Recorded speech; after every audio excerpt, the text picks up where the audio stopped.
Hello दोस्तों, स्वागत है आपका एक बार फिर से मेरे चैनल में। आज मैं आपके लिए एक नई कहानी लेकर आई हूँ। सेठ गिरधारी लाल कालीवन गांव का जमींदार था। उसके पास ढेर सारे खेत थे जिन पर काम करने के लिए उसने बहुत से मजदूरों को बहाल कर रखा था। वह कंजूस तो था ही, लेकिन धन जमा करने वाला सामान्य कंजूस नहीं, बल्कि धन खर्च करते समय उसे कंजूसी करने में बड़ा मज़ा आता था। वह मजदूरों को पूरी मजदूरी नहीं देता था, किसी बहाने से दूसरे दिन पर टाल देता था। बेचारे गरीब मजदूर इसलिए चुपचाप रह जाते थे कि कहीं और उन्हें शायद काम न मिले। चालाक सेठ किसी शुभ दिन या त्योहार के दिन का इंतजार करता और उस दिन मजदूरों को बुलाकर उनकी मजदूरी का केवल एक ही हिस्सा दे देता। वह भी इसलिए देता था ताकि मजदूर उसे गाली गलौज न दें। मजदूर बेचारे इसलिए चुपचाप थोड़ा सा खुश हो चले जाते कि कम से कम एक दिन तो उन्हें भरपेट खाना मिलेगा, और यह आशा लगाए रहते कि एक दिन सेठ उनका सारा बकाया तो चुकाएगा ही। आखिर वह इतना गरीब तो नहीं हो जाएगा कि उनकी मजदूरी ही न दे सके, क्योंकि उसके पास तो काफ़ी धन है। एक दिन गिरधारी लाल शहर के माहवारी हाट में मवेशी खरीदने लगा, क्योंकि उसकी गायें अब उतना दूध नहीं दे रही थी जो सबके लिए काफ़ी हो। बाजार में उसने 2 गायों को पसंद किया और मोल भाव कर दाम तय किया। अचानक उसे याद आया कि पैसों की उसकी मखमली थैली घर पर छूट गई। अब वह दुविधा में पड़ गया। वह सौदे को हाथ से जाने देना नहीं चाहता था। वह जानता था कि मवेशी का सौदागर कल तक इंतजार नहीं करेगा और किसी के हाथ गायों को बेच देगा। उसने सोचा कि उसे किसी न किसी तरह पैसों का जुगाड़ वहीं करना होगा ताकि उसी दिन गायों को घर ले जा सके। गिरधारी लाल किसी महाजन की तलाश करने लगा। बाजार के पास ही उसे एक महाजन मिल गया, लेकिन किसी जमानत या सुरक्षा के बिना उधार देने को तैयार न था। सेठ के पास उस समय सोने की मूठ वाली कटार थी जो उसे उसके दादा ने भेंट में दी थी। घर से बाहर जाते समय डाकुओं के डर से वह इसे हमेशा अपने पास रखता था। सेठ गिरधारी लाल ने अपनी कटार दिखाते हुए महाजन से कहा, यह हमारी पुश्तैनी कटार हमारे दादाजी ने भेंट की है। यह हमारे लिए अमूल्य है, साथ ही इसकी मूठ सोने की है, लेकिन लाचारी है इसलिए इसकी जमानत में देने को तैयार हूँ। महाजन कटार की जमानत पर उसकी ज़रूरत भर ऋण देने को तैयार हो गया। गिरधारी लाल ऋण लेकर और कुछ दिनों में ऋण लौटाकर कटार वापस ले जाने का वादा करके बाजार चला गया और उन गायों को खरीदकर उन्हें एक युवक की सहायता से अपने गांव ले आया। गिरधारी लाल कई सप्ताह बल्कि कई महीनों तक महाजन को ऋण चुकाने नहीं गया।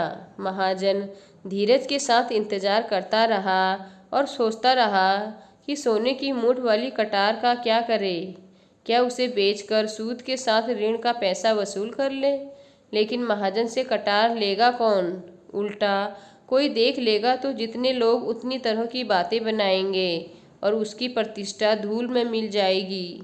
इसलिए वह चुपचाप रहा और उसने जमींदार के पास अपने नौकर को भेजने का निश्चय किया। जब नौकर जमींदार के घर आया तो वह घर पर नहीं था। नौकर वापस चला गया।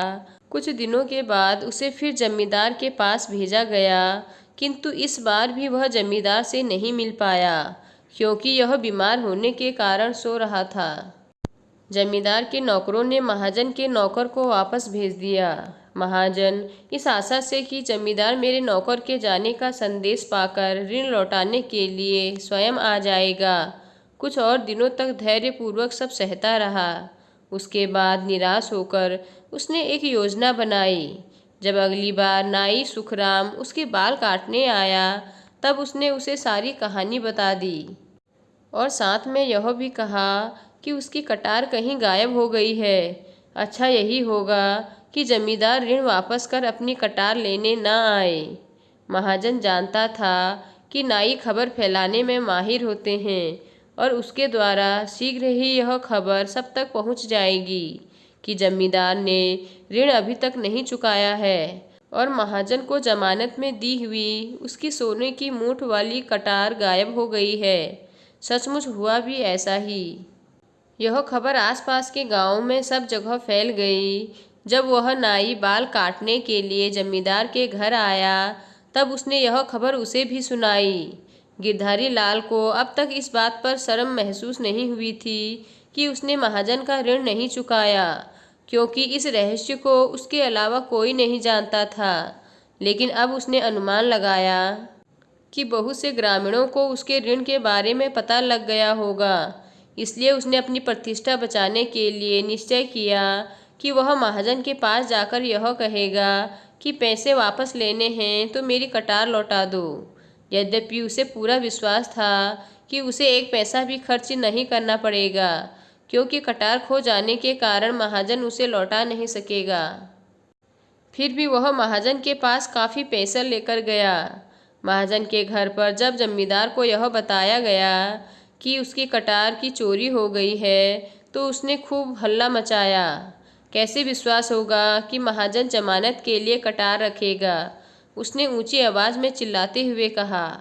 उसने सावधानीपूर्वक सोने के दस्ते की चर्चा नहीं की। भला महाजन के घर से कटार कौन चुराएगा।